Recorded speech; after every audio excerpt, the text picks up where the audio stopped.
शरद पवारांनी अध्यक्षपदाचा राजीनामा दिलाय आणि त्याच दिवशी नवा अध्यक्ष निवडण्यासाठी समितीची ही घोषणा झाली।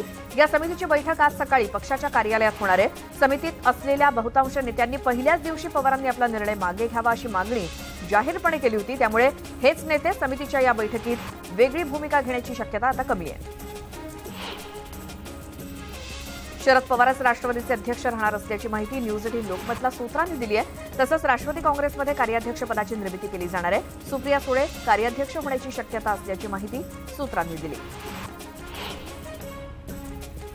शरद पवार यांनी वायबी सेंटर बाहेर आंदोलन करणाऱ्या कार्यकर्त्यांशी संवाद साधला। यावेळी शरद पवारांनी कार्यकर्त्यांना न विचारात घेता निर्णय घेतला, ही चूक झाली असल्याचं मान्य केलं आणि सर्वांच्या भावनांचा आदर करून येत्या 1 ते 2 दिवसात अंतिम निर्णय घेणार असल्याची ग्वाही शरद पवारांनी राष्ट्रवादीच्या कार्यकर्त्यांना दिली।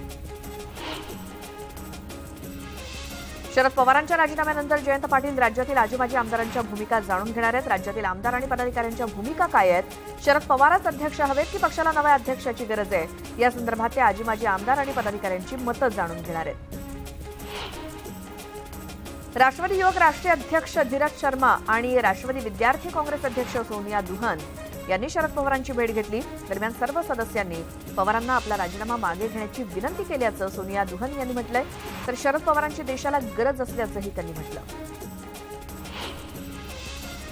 शरद पवार हेच अध्यक्ष राहावेत ही सर्वांची इच्छा आहे। सुप्रिया सुळे किंवा अजित पवारांच्या नावाची केवळ चर्चा असून प्रत्यक्ष निर्णय समिती घेईल असं राष्ट्रवादीचे नेते एकनाथ खडसे म्हणाले।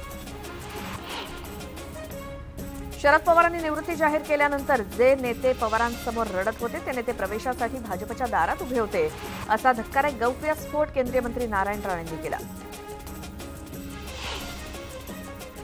प्रधानमंत्री किसान सन्मान निधीप्रमाणेच राज्य सरकार देखील नमो शेतकरी महासन्मान निधी योजना राबवते आणि त्याचा पहिला हप्ता केंद्राच्या योजनेसोबतच मे महिन्यात शेतकऱ्यांच्या खात्यात जमा होणार आहे। त्यामुळे मे महिन्यात शेतकऱ्यांच्या खात्यात 2,000 ऐवजी 4,000 रुपये जमा होणार आहेत। मुसळधार पाऊस आणि वादळी वाऱ्यामुळे भुसावळ रेल्वे स्टेशन परिसरात भलं मोठं कडुलिंबाचं झाड कोसळलं। 5 दिवस उलटूनही या झाडाचं मुख्य खोड रस्त्यामध्ये पडू नये त्यामुळे दोन्ही बाजूच्या वाहतुकीचा खोळंबा झालाय।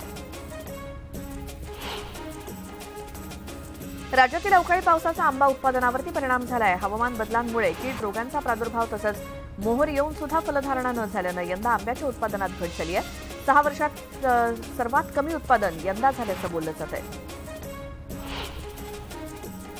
रत्नागिरीच्या दापोलीमध्ये पोफळवणे गावात महाराष्ट्र जलसंधारण विभागाच्या माध्यमातून 6 कोटी रुपयांच्या साठवण तळ्यांचं उत्खनन सुरू आहे। मात्र संगलट पोफळवणे या गावातील शेतकऱ्यांनी याला विरोध केलाय। शेतकऱ्यांची सहमती घेण्याआधी साठवण तलाव उत्खनन काम सुरू झाल्यानं शेतकरी त्रस्त झाले। नांदेडमधील मुखेड तालुक्यातील लेंडी धरणाबाबत गोधात काढण्यासाठी प्रशासन आणि संघर्ष समितीची बैठक झाली। सामंजस्यातून लेंडी प्रकल्प मार्गी लावण्यासाठी सहकार्य करण्याचं आवाहन यावेळी प्रशासनाच्या वतीनं जिल्हाधिकाऱ्यांनी केलंय। मात्र याबाबत शासन स्तरावरती बैठक होऊन धरणग्रस्तांबद्दल ठोस निर्णय होईपर्यंत काम देणार नाही अशी भूमिका संघर्ष समितीने घेतली। उल्हास नदीतील पाणी नियोजनासाठी कल्याण डोंबिवली शहराचा पाणी पुरवठा 9 मे पासून दर सोमवारी आणि मंगळवारी 24 तास बंद ठेवण्याचा निर्णय घेण्यात आलाय। येत्या 3 महिन्यांसाठी हा निर्णय घेण्यात आला असून पाणी काटकसरीनं वापरण्याचं आवाहन प्रशासनानं केलंय। ठाणे शहराच्या काही भागात शनिवारी पाणी पुरवठा बंद ठेवला जाणार आहे। पाईपलाईन स्थलांतरित करण्याचं काम हाती घेण्यात येणार असल्यामुळे 12 तासांसाठी पाणी पुरवठा बंद राहील असं सांगण्यात येत आहे। नाले आणि गटारं व्यवस्थित साफ न केल्यास त्यात पाणी साचण्याच्या घटना घडल्यास ठेकेदाराला दंड ठोठावला जाणार आहे। प्रत्येक घटनेमागे 20,000 रुपयांचा दंड आकारला जाईल असा इशारा ठाणे महापालिका आयुक्त अभिजित बांगर यांनी दिलाय। राज्यातील शासकीय शाळांमध्ये 1ली ते 8वीच्या विद्यार्थ्यांना मोफत गणवेश वाटपाचा निर्णय शासनाच्या विचाराधीन आहे। मात्र तो अंमलात आणायचा झाल्यास सुमारे 64 लाख गणवेश पुरवावे लागणार आहेत। यात जवळपास 385 कोटी रुपयांची उलाढाल अपेक्षित आहे। त्यामुळे शाळा सुरू व्हायला महिनाभराचा कालावधी शिल्लक असताना सरकारनं गणवेश पुरवण्याचा घाट घातला असा प्रश्न उपस्थित केला जातोय। महागाईची झळ आता शिक्षण क्षेत्राला सुद्धा बसली आहे। शैक्षणिक साहित्यावरती 18% जीएसटी आकारल्यामुळे वह्या, पुस्तकं, दप्तर, पेन, पेन्सिल, नोटपॅड, कंपास इत्यादी शैक्षणिक वस्तू 20 ते 50% महागल्या आहेत। सर्वसामान्य पालकांच्या खिशाला जीएसटीमुळे अधिकचा भार सोसावा लागणार आहे। सामाजिक न्याय आणि विशेष सहाय्य विभागामार्फत अनुसूचित जाती प्रवर्गातील विद्यार्थ्यांना देण्यात येणाऱ्या विविध मॅट्रिकोत्तर शिष्यवृत्ती योजनांकरता अर्ज करण्यासाठी 30 मे पर्यंतची मुदतवाढ देण्यात आली आहे. मुंबई आणि राज्यात कोरोना रुग्णसंख्येत वाढ झाली आहे. मुंबईत गुरुवारी 96 रुग्ण सापडले तर एकही मृत्यू झाला नाही, तर राज्यात 361 रुग्ण सापडले तर 14 जणांचा मृत्यू झालाय. सक्रिय रुग्णांची संख्या 2475 वरती जाऊन पोहोचली आहे. मुख्यमंत्री एकनाथ शिंदे यांनी राजभवनात राज्यपाल रमेश बैस यांची भेट घेतली. स्नेहभोजनासाठी मुख्यमंत्री एकनाथ शिंदे हे राजभवनावरती गेले होते आणि माजी राष्ट्रपती रामनाथ कोविंद हे देखील यावेळी राजभवनावरती उपस्थित होते. रामनाथ कोविंद हे 3 दिवसांच्या महाराष्ट्र दौऱ्यावरती आहेत. दरम्यान मुख्यमंत्री एकनाथ शिंदे आणि राज्यपालांच्या भेटीनं राजकीय वर्तुळात चर्चा सुरू झाली. रत्नागिरीच्या बारसूमधील 8 शेतकरी आंदोलकांना गावामध्ये प्रवेश करण्यास आणि प्रस्तावित बारसू तेल शुद्धीकरण प्रकल्पाविरोधात समाज माध्यमांवरती कोणतीही टिप्पणी करण्यास मज्जाव करणारे 2 आदेश त्वरित मागे घेण्यात येतील अशी हमी राज्य सरकारनं उच्च न्यायालयात दिली. जमावबंदीचा आदेश लागू केल्यानं लोक महिनाभरानं उपजीविकेचं साधन गमावतील, त्यामुळे लोकांना बंदी घातली जाऊ शकत नाही असं निरीक्षण खंडपीठानं नोंदवलं. उद्धव ठाकरे शनिवारी बारसूच्या दौऱ्यावरती जाणार आहेत आणि या दौऱ्यावरून राजकारण सुरू झालंय. पण पालकमंत्री उदय सामंतांनी ठाकरेंना बारसूत न जाण्याचा सल्ला दिलाय. दोन्ही बारसूत सभा घेतल्यास कायदा आणि सुव्यवस्थेचा प्रश्न उद्भवू शकतो असं मत सामंतांनी व्यक्त केलंय. ठाकरे पक्षामध्ये गळती सुरूच आहे आणि ठाकरेंचा आणखी एक विभाग संपर्क प्रमुखानं शिवसेनेत प्रवेश केलाय. पिंपरी चिंचवडचे संपर्क प्रमुख आणि सिनेट सदस्य वैभव थोरात यांनी मुख्यमंत्री एकनाथ शिंदेंच्या उपस्थितीत शिवसेनेत प्रवेश केला आणि या पक्षप्रवेशावेळी मुंबई महानगरपालिकेचे माजी स्थायी समिती सभापती यशवंत जाधव आणि मारुती साळुंखे हे देखील उपस्थित होते. सोलापुरातील भाजप कार्यकर्ते कर्नाटकातील गुलबर्गा इथे प्रचाराला जाणार आहेत. भाजप आमदार विजयकुमार देशमुख यांच्यासह 150 कार्यकर्ते भाजपचा प्रचार करणार आहेत. मुंबईतील पुनर्विकास रखडलेल्या प्रकल्पांचा आढावा घेऊन धोरण निश्चित करण्यात येणार असल्याचं मुख्यमंत्री शिंदे यांनी म्हटलं. दादर परिसरातील विकासकांमुळे रखडलेल्या 56 प्रकल्पांबाबत नोडल अधिकारी तसंच आर्किटेक्ट नियुक्त करण्यात यावा. या प्रकल्पांचं रखडलेलं काम मार्गी लावण्यासाठी क्लस्टर डेव्हलपमेंटसह विविध पर्याय तपासण्याचे निर्देश सुद्धा त्यांनी दिले. जळगावात ठाकरे गटाचे संपर्क प्रमुख संजय सावंत यांनी मंत्री गुलाबराव पाटलांवरती घणाघाती टीका केली. जळगावमध्ये गुलाबराव पाटलांना चारी मुंड्या चीट केला. आता प्रत्येक गावागावात कार्यकर्ता तयार करून गुलाबराव पाटील का नको हे आपल्याला सांगावं लागेल असं सावंत म्हणाले. शेतकऱ्यांच्या प्रश्नावरून बीड जिल्हा कृषी कार्यालयामध्ये आमदारांनी ठिय्या मांडला. भाजप आमदार सुरेश धस आणि जिल्हा कृषी अधीक्षकांमध्ये खडाजंगी झाली. पांगरी आणि जाधववाडी इथल्या शेतकऱ्यांच्या समस्यांबाबत अनेकदा निवेदनं दिली गेली, मात्र त्याची दखल न घेतल्यामुळे सुरेश धस यांनी कृषी अधीक्षकांना जाब विचारला. दापोली अर्बन बँकेच्या निवडणुकीत अवैध ठरलेला अर्ज निकालांती सहकार आयुक्तांनी वैध ठरवल्यामुळे एकच खळबळ माजली. अर्ज अवैध ठरवल्यानं उमेदवार चंद्रशेखर जोशी यांनी निवडणूक निर्णय अधिकाऱ्यांच्या आदेशाला आव्हान देत सहकार आयुक्तांकडे अपील केलं होतं आणि त्यानंतर त्यांचा अर्ज वैध ठरवण्यात आला असून प्रतिनिधी गटाची निवडणूक होण्याची चिन्ह दिसत आहे. पनवेलच्या तहसीलदारांच्या आदेशांचा भंग करून सील करण्यात आलेलं क्रशर मशीन चालू करून त्यामधून खडी क्रश केल्याप्रकरणी एका विरोधात गुन्हा दाखल करण्यात आलाय. डंपरवरती दंडात्मक कारवाई करण्यात आली आहे. उद्या 6 मे रोजी महाड इथे होणाऱ्या उद्धव ठाकरेंच्या सभेत माजी नगराध्यक्ष आणि काँग्रेसचे माजी आमदार माणिकराव जगताप यांच्या कन्या स्नेहल जगताप या उद्धव ठाकरे पक्षात प्रवेश करणार आहेत. त्यामुळे महाड विधानसभेत शिंदे शिवसेनेचे आमदार भरत गोगावले यांना कडवं आव्हान उभं राहिल्याचं चित्र आतापासूनच निर्माण झालंय. म्हाडा सोडतीच्या नावे सर्वसामान्यांची फसवणूक होत असल्याचं समोर आलंय आणि बनावट संकेतस्थळ आणि समाज माध्यमातून इच्छुकांना जाळ्यात ओढण्याचे प्रयत्न दलालांकडून सुरू आहेत. मुंबई मंडळाच्या निदर्शनास ही बाब आली असून त्याची गंभीर दखल मंडळानं घेतली आहे आणि या प्रकरणाची चौकशी म्हाडा प्राधिकरणाच्या दक्षता विभागाकडून सुरू करण्यात आली आहे. ठाणे बोरिवली भूमिगत मार्गाच्या निविदा प्रक्रियेला अंतिम रूप देण्याच्या तसंच पुढील कामाला सुरुवात करण्याचा मार्ग अखेर मोकळा झालाय. भूमिगत मार्गाच्या निवेदनासंदर्भात आक्षेप घेणारी LNTची याचिका उच्च न्यायालयानं फेटाळून लावली. त्यामुळे आता निविदा प्रक्रिया पूर्ण करून कामाला सुरुवात केली जाणार आहे. बेस्टच्या प्रवासी संख्येत घट झाली आहे आणि रोजच्या 2 लाख प्रवाशांनी बेस्टकडे पाठ फिरवली असून 35 लाख असलेली ही प्रवासी संख्या दररोज 33 लाखांवरती जाऊन पोहोचली आहे. सलग सुट्ट्यांमुळे पुन्हा एक्सप्रेसवेवरती वाहतूक कोंडी होण्याची शक्यता आहे आणि यासाठी घरातून बाहेर पडण्याआधी पोलीस हेल्पलाईन नंबरला फोन करून वाहतुकीची माहिती घेऊनच बाहेर पडण्याचं आवाहन पोलिसांनी केलंय. छत्रपती शिवाजी महाराज टर्मिनस ते कल्याण कसारा आणि कर्जत दरम्यान उद्या शनिवारी रात्रीपासून रविवारी पहाटेपर्यंत 4 ट्रॅफिक आणि पॉवर ब्लॉक घेण्यात येणार आहेत. त्यामुळे शनिवारी रात्री उशिरा आणि रविवारी भल्या पहाटे लोकलला प्रवास करणाऱ्या रेल्वे प्रवाशांचा खोळंबा होणार आहे. उद्या शेवटची लोकल रात्री 11:51 सुटेल.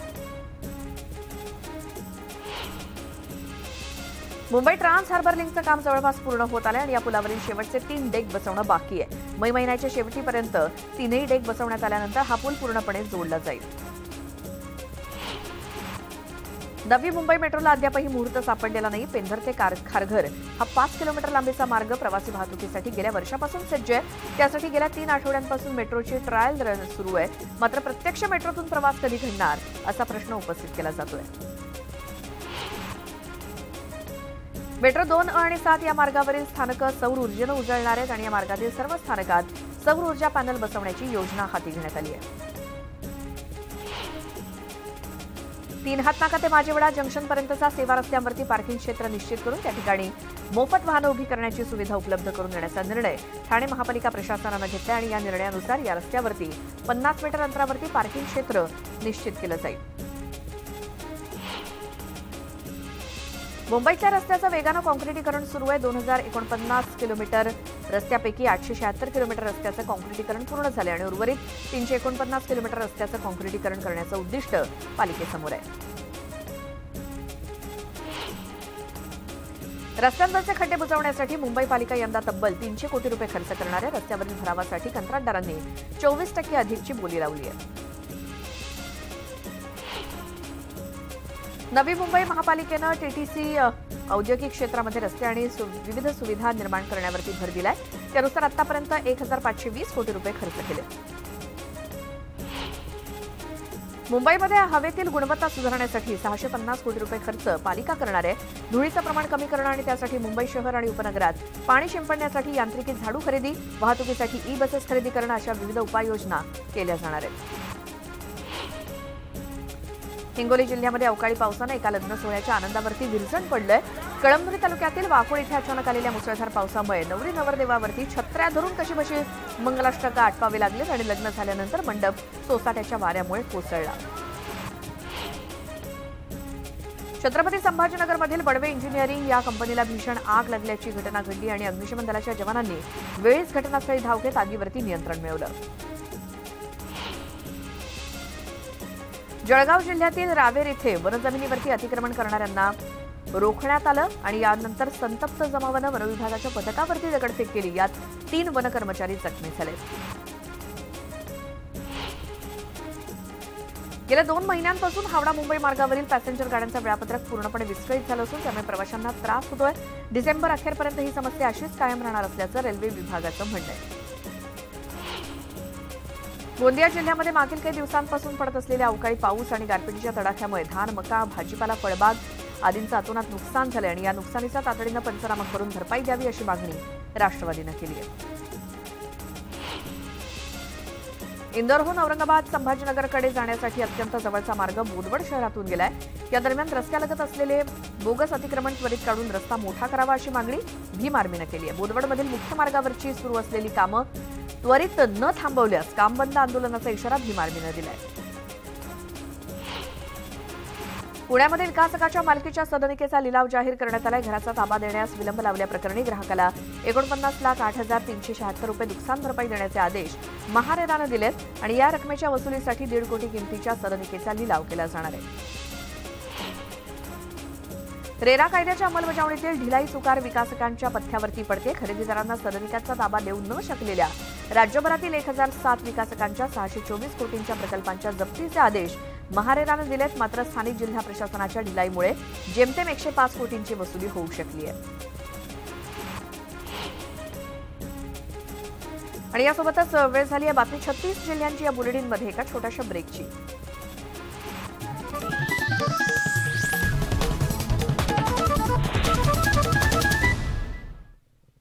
ब्रेकनंतर तुमचं स्वागत. पाहूयात बातमी 36 जिल्ह्यांची.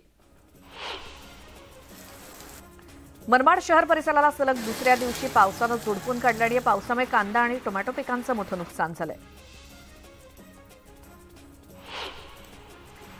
मुळशी धरणग्रस्तांचा प्रश्न मार्गी लावण्यासाठी आता सर्व मुळशीकर एकवटलेत. धरणग्रस्तांचं पुनर्वसन करण्याची मागणी शिवसेनेचे जिल्हाध्यक्ष चांदोरे यांनी मुख्यमंत्री आणि उपमुख्यमंत्र्यांकडे केली आहे.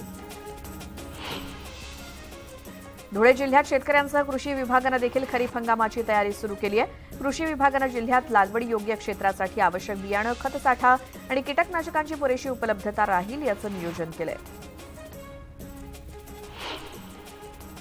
17 वर्ष रखडलेल्या माझगाव ताडवाडी पुनर्विकास प्रकल्पाअंतर्गत सर्वोच्च न्यायालयानं संबंधित बांधकाम व्यावसायिकाला कायमचा हद्दपार करून नवा विकासक नेमण्याचे आदेश मुंबई पालिकेला दिलेत. त्यामुळे माझगाव ताडवाडीचा पुनर्विकासाचा मार्ग मोकळा झालाय. परदेशात शिक्षणासाठी जाणाऱ्या विद्यार्थ्यांची संख्या 6 वर्षातील सर्वाधिक होती आणि 2022 मध्ये 7.5 लाख विद्यार्थी शिक्षणासाठी परदेशात गेले होते. बेस्ट उपक्रमानं दक्षिण मुंबईतील काही ठिकाणी बहुउद्देशीय आधुनिक बसस्टॉप उभारलेत. परंतु या बसस्टॉप्सने फुटपाथ काबीज केल्यानं नागरिकांनी चालायचं कुठून असा प्रश्न उपस्थित झालाय. पंढरपूरच्या इंचगाव इथे नृसिंह जन्मोत्सव सोहळा संपन्न झाला. वेदमंत्रांच्या जयघोषात गुलाल आणि पुष्पवृष्टी करून नृसिंह जन्म झाल्यानंतर आरती आणि महाप्रसाद वाटप हे इंचगावकर कुटुंबियांच्या वतीनं करण्यात आलं. नंदुरबार जिल्ह्यातील धुळे सुरत राष्ट्रीय महामार्गावरील टोलनाक्यावरील बांधकाम सुरू असलेल्या कठड्याला कार धडकल्यामुळे मोठा अपघात झाला. या अपघातामध्ये एका महिलेचा मृत्यू झाला असून 8 जण जखमी झालेत आणि या ठिकाणी दिशादर्शक फलक नसल्यामुळे या अपघाताच्या घटना घडत आहेत. धाराशिव लोहारा पंचायत समितीमध्ये विविध योजनांचे प्रस्ताव गेल्या अनेक दिवसांपासून रखडलेत आणि याबाबत निवेदन देऊन सुद्धा कारवाई होत नसल्यानं स्वराज्य संघटनेनं ठिय्या आंदोलन केलं.